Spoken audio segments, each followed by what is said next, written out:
করেছে। অতএব আমাদের ভয় পাওয়ার কিছু নাই। ভারতবর্ষের 66% মানুষ আমাদের সঙ্গে আছে, ওয়াকাফের সঙ্গে আছে।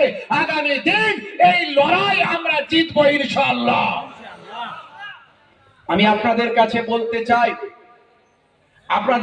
বলতে চাই খুব সংক্ষেপে দু একটি কথা।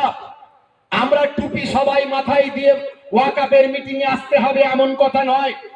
এটা শুধু মুসলমানদের জন্য নয়, সংবিধান শুধু মুসলমানদের নয়। সংবিধানের একটা জিনিস পাল্টে দিয়েছে এরা ওয়াকাফ, এরকম হাজারো জিনিস সংবিধান আছে পাল্টে দেবে।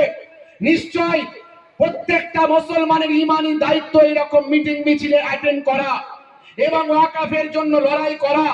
কিন্তু আমরা সবাই যে টুপি মাথায় দিয়ে আসতে হবে মুসলমানদের মিটিং, সবাই যে নারে তাকবীর আল্লাহু আকবার ঘন ঘন দিতে হবে তা নয়। কারণ আমাদের সঙ্গে হাজার হাজার লক্ষ লক্ষ ভাই আমার হিন্দু, খ্রিস্টান, ভাই আমার শিখ, পাঞ্জাবি তারা অংশগ্রহণ করছে। তাদেরকেও বুঝিয়ে দিতে হবে আমরা শুধু ওয়াকাফের জন্য লড়ছি না, আমরা লড়ছি ভারতবর্ষের সংবিধানকে বাঁচানোর জন্য। আমি আপনাদের কাছে এটুকু বলবো, এই বিল কি উইথড্র করানো সম্ভব? নিশ্চয় সম্ভব। একটুকু বলে শেষ করছি, শুনে নিন। উঠবেন না বুঝতে পারছি, অনেকক্ষণ আপনারা ধৈর্য ধারণ করেছেন। এই বিল কি উইথড্র করানো সম্ভব? সম্ভব। সম্ভব যদি আমরা সম্ভব করাতে পারি, মোদী সরকার কেন হাজারো মোদী মাথা নত করে এই বিল উইথড্র করতে বাধ্য হবে। সেই দিন খুব সামনে আসছে। যদি আমরা পারি, কারা কারা পারবেন হাত তুলে দেখার ইনশাআল্লাহ। নারায়ে তাকবীর, নারায়ে তাকবীর। এই বিজেপির কালো হাত ভেঙে দাও, গুড়িয়ে দাও। এই বিজেপির কালো কানুন মানছি না, মানব। বিজেপির কালো কানুন আমরা দেখেছি, আপনারা দেখেছেন। শুধু কৃষক বিল নয়, কৃষক বিল শুধু নয়, কৃষক বিল পাস হয়েছিল, তারপরেও মাত্র পাঞ্জাবের 2 কোটি কৃষক তারা দেখিয়ে দিয়েছে রাজপথে থেকে কিভাবে লড়াই করতে হয়। শুধু কৃষক বিল নয়, এরকম অনেকগুলো বিল পাস হয়েছিল। কিন্তু সরকারকে পরবর্তীকালে এইরকম আন্দোলনের ঠেলায় চাপে পড়ে মাথা নিচু করে নাক ঘিসড়ে তাদেরকে সেই বিলগুলোকে উইথড্র করতে হয়েছে।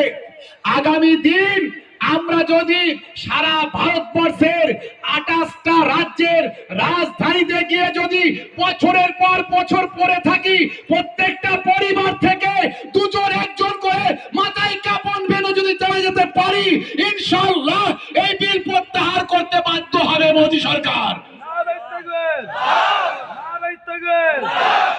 আমাদেরকে দিল্লি যাওয়ার প্রয়োজন নাই। যদি প্রয়োজন হয় সেটা মুসলিম পার্সোনাল ল বোর্ড বলবে, নিশ্চয়ই আমরা যাব। ভারতবর্ষের যত সংগঠন আছে যারাই এই আন্দোলন করছে, মনে রাখবেন সব কিন্তু মুসলিম পার্সোনাল ল বোর্ডকে মান্যতা দিয়ে তাদের নীতি আদর্শকে সামনে রেখে আমরা শান্তি শৃঙ্খলা পছন্দ করি। এমন কোন বাক্য প্রয়োগ করব না, এমন কোন সোশ্যাল মিডিয়ায় লিখব না, এমন কোন স্লোগান দেব না, এমন কোন প্রোগ্রামগুলোতে গিয়ে আমরা কথা বলবো না, অশান্তি করব না, যার দ্বারাই আমাদের এই আন্দোলন স্থিমিত করতে পারে সরকার। যেটা আমাদের পূর্ববর্তী বক্তা আমাদের ডক্টর আব্দুল্লাহিল মারুফ সাহেব বলেছেন, আমাদের প্রেসিডেন্ট সাহেব বলেছেন। মনে রাখবেন, আমি আপনাদের কাছে বলি, শান্তি শৃঙ্খলা বজায় রেখে দীর্ঘমেয়াদী আন্দোলন হবে। গণতন্ত্রকে বাঁচানোর লড়াই, সংবিধানকে বাঁচানোর লড়াই।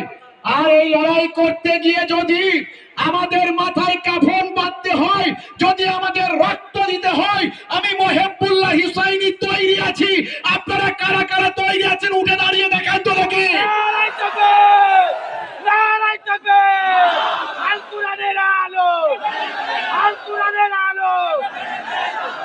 মাশাআল্লাহ, এই ওয়াকাফের কালা কানুন মানছি না, মানবো না।